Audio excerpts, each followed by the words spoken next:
മുൻകാലങ്ങളിലുണ്ടായ പ്രതിസന്ധി മറികടന്ന് ഓണവിപണി പിടിക്കാൻ ഖാദി മേളകൾ സംസ്ഥാനത്ത് സജീവമാകുന്നു. പ്രത്യേക റിബേറ്റും സമാന പദ്ധതികളും മേളകളിൽ ഏർപ്പെടുത്തും. മേളയുടെ സംസ്ഥാനതല ഉദ്ഘാടനം ഈ മാസം 19-ന് മുഖ്യമന്ത്രി പിണറായി വിജയൻ തിരുവനന്തപുരത്ത് നിർവഹിക്കും.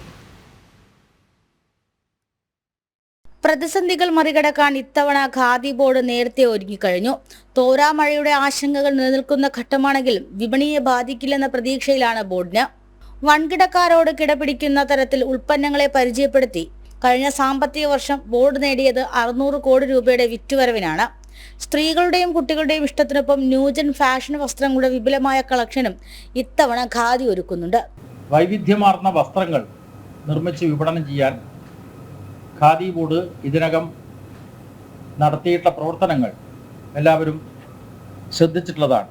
അപ്പോൾ ഖാദിയുടെ പാൻസ്, അതുപോലെ കുഞ്ഞുടുപ്പുകൾ, ലേഡീസ് വസ്ത്രങ്ങൾ ഒക്കെ ലഭ്യമാണ്.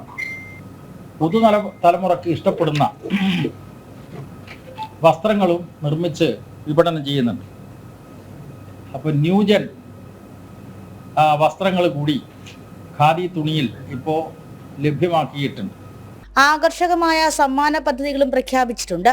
ചെറുകിട ഉത്പാദകരിൽ നിന്നും സ്വീകരിച്ച ഗുണനിലവാരമുള്ള തദ്ദേശ ഉൽപ്പന്നങ്ങൾക്ക് മേളയിൽ പ്രത്യേക സ്ഥാനമുണ്ട്. മുൻവർഷത്തെ പോലെ 30% റിബേറ്റിനും സമ്മാന പദ്ധതികളും കൂടി ചേരുമ്പോൾ വിപണി പൊടിപൊടിക്കുമെന്നാണ് വിലയിരുത്തൽ. ജനം, തിരുവനന്തപുരം.